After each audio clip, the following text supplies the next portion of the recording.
काढली गेली. त्या निविदा 5.5 कोटीची निविदा होती, ती मंजुरी झाली होती, कामाला सुरुवात देखील झाली होती. परंतु काय सैफी हॉस्पिटलच्या प्रशासनाने त्याला विरोध केला. ते कोर्टात गेले, कोर्टातसुद्धा ते केस हारले, त्यांच्या विरोधात गेली. त्याच्यानंतर काम देखील चालू झालं होतं. परंतु सैफी हॉस्पिटल आणि स्थानिक लोकप्रतिनिधी यांनी प्रेशर देऊन माझ्या माहितीप्रमाणे हे काम बंद पाडलं. आणि त्याच्यानंतर महानगरपालिकेने ह्या कामासाठी जो प्रस्ताव काढला होता तो त्यांनी फाईल बंद करून टाकली.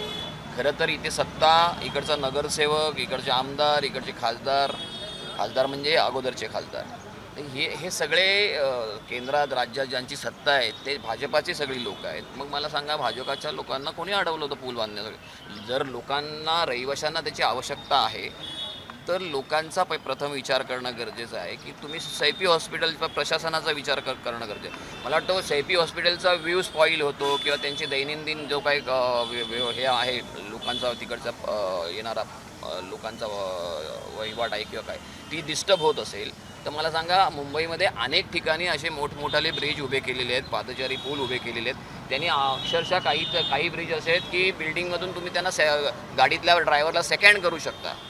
मग तेव्हा इतरांचे व्ह्यू स्पॉईल होत नाहीत का? मग एकीकडे तुम्ही विकासाच्या गोष्टी करता आणि तुमच्या स्वतःच्या मतदारसंघामध्ये केवळ राजकारणापोटी काही विकासाचे प्रस्ताव आहेत हे तुम्ही हाणून पाडता. मला वाटतं ह्याचा निषेध करणं गरजेचं आहे. गिरगावकरांना ह्या पादचारी पुलाची खूप आवश्यकता आहे आणि पादचारी पूल झाल्यानंतर खालून म्हणजे खालचा जो व्यवहार आहे ब्रिजच्या खालचा, तो सुरळीत चालणारच आहे ना.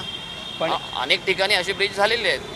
यात कुठलं राजकारण सुरू आहे आणि लोकप्रतिनिधीच करतात असं मला वाटतं का? लोकप्रतिनिधींनी त्यावेळेला एक आंदोलन करायचं एक नौटंकी केली, ती केवळ दाखवण्यापुरती केली. खरं तर तुमच्याकडे मी म्हटलं ना, केंद्रात, राज्यात, सगळीकडे, महानगरपालिकेत सगळीकडे तुमची सत्ता आहे. मग तुम्ही एका हॉस्पिटलच्या प्रशासनाच्या विरोधाने तुम्ही का प्रस्ताव थांबवताय? हे काम का थांबवताय? हा मूळ प्रश्न आहे. हा पादचारी पूल होणं गरजेचं आहे. या बाबतीत आम्ही महानगरपालिकेतील आवाज उठवू. परंतु आता तुम्ही आंदोलनं करतायत, तुम्ही इशारा देखील देतायत, परंतु तुमचं जर म्हणणं पालिकेने ऐकलं नाही तर पुढची पावलं तुमची काय असणार आहे? तुमचा हा नेहमीचा प्रश्न आहे. आता मला वाटतं गटनेता आहे महाराष्ट्र नवनिर्माण सेनेचा आणि पालिकेचं बरीचशी आयुधं माझ्या हातात आहेत. पालिकेच्या आयुध हातात घेऊन जी लढाई करायची ती मी नक्की करेन. आणि त्यानंतर रस्त्यावर उतरायला ही नेहमी रस्त्यावर उतरतात ना आमचे महाराष्ट्र सैनिक. तुम्हाला अपेक्षित जे उत्तर आहे ते पुढच्या वेळेला नक्की देईल. यामध्ये महानगरपालिकेला जेव्हा आमचे दिनेश पुंडेंनी पत्रव्यवहार केला होता, त्या पत्रव्यवहाराला उत्तर जे महानगरपालिकेने दिलं आहे ते ऐका. मी शेवटचा एक पॅरेग्राफ. सैफी रुग्णालय प्रशासनाने प्रस्तावित पुलाच्या बांधकामास सातत्याने विरोध कायम ठेवला. सैफी रुग्णालयाच्या प्रशासनाने त्यांच्या निवेदनात प्रस्तावित पादचारी उड्डाण पुलामुळे सैफी रुग्णालय, दाऊदी मस्जिद तसेच कब्रस्तान परिसरावर प्रतिकूल परिणाम होण्याची शक्यता आहे. हे कोणाच्या निवेदनात आहे? सैफी रुग्णालयाच्या. तसेच सदर पादचारी पुलामुळे मशिदी परिसरातील अग्निसुरक्षेच्या दृष्टीने तसेच दररोज प्रार्थनेसाठी व विशेष धार्मिक प्रसंगी मोठ्या संख्येने एकत्रित होणाऱ्या भाविकांच्या सुरक्षेत बाधा निर्माण होऊ शकते अशी चिंता व्यक्त केली आहे त्या निवेदनामध्ये. आणि हे महानगरपालिका मान्य करते. मला सांगा, मुंबईत असे अनेक ठिकाणी मोठे पादचारी पूल, ब्रिज उभे आहेत जिथे धार्मिक स्थळं आहेत, रुग्णालय सगळं आहे, तरी तिथे उभे राहू शकतात. मग इथे काय प्रॉब्लेम आहे? केवळ पळवाट कुठेतरी शोधायची आणि प्रशासनावर प्रेशर आणून हा पादचारी पुलाचा जो विकासाचा मुद्दा आहे हा आणून पाडायचा.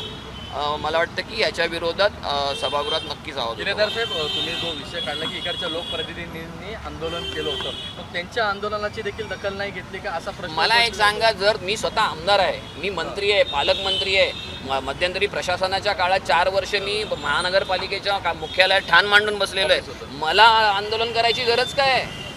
माझ्या हातातच सगळे निर्णय घ्यायचे अधिकार आहेत, तर मला हे नौटंकी करायची गरज काय? मी माझी मंत्रिपदाची किंवा केंद्रात, राज्यात जी महानगरपालिका माझी जी सत्ता आहे त्याचा उपयोग करून हा ब्रिज लवकरात लवकर कसा होईल हा मी प्रयत्न करायला हवा.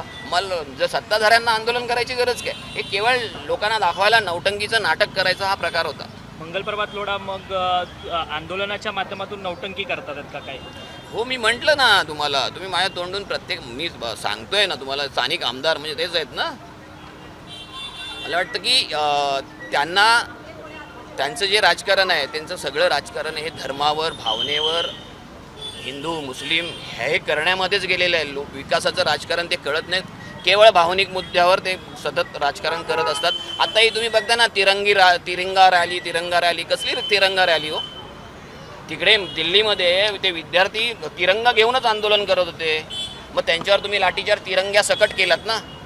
मग आता कशासाठी हे भावना लोकांच्या भावनेला कुठेतरी हात घालायचा आणि भावनेचं नेहमी राजकारण करायचं. आता लोकांनाही ते कळलेलं आहे. शाकाहारी मांसाहारी हा वाद पण सातत्यानं मुंबईमध्ये उफाळून येताना पाहायला मिळत आहेत. सध्या सोशल मीडियावरती भावेश कावरेंचा तर व्हिडिओ व्हायरल होतोय, परंतु काल तुमचे विभागाध्यक्ष भावेश आता भावरा झालेला आहे. तो उद्या आमच्या अमित साहेबांच्या भेटीला माफी मागायला येतोय. परंतु तुमचे विभागाध्यक्ष काल देखील म्हटले की ह्या सगळ्याच्या पाठी मंगलप्रभात लोढाच आहे, जे की शाकाहारी मांसाहारी असं वाद. आता विशेषतः त्यांनी त्या मुलाने काल त्याच्या नवीन जो व्हिडिओ काय प्रतिक्रिया दिली त्यात त्यांनी म्हटलंय की दक्षिण मुंबईमध्ये हे सर्रास चालतं. मला वाटतं मंगलप्रभात लोढांनी याचं आत्मपरीक्षण करावं आणि यातून योग्य तो बोध घ्यावा की हे का चालतं त्यांच्या मतदारसंघामध्ये.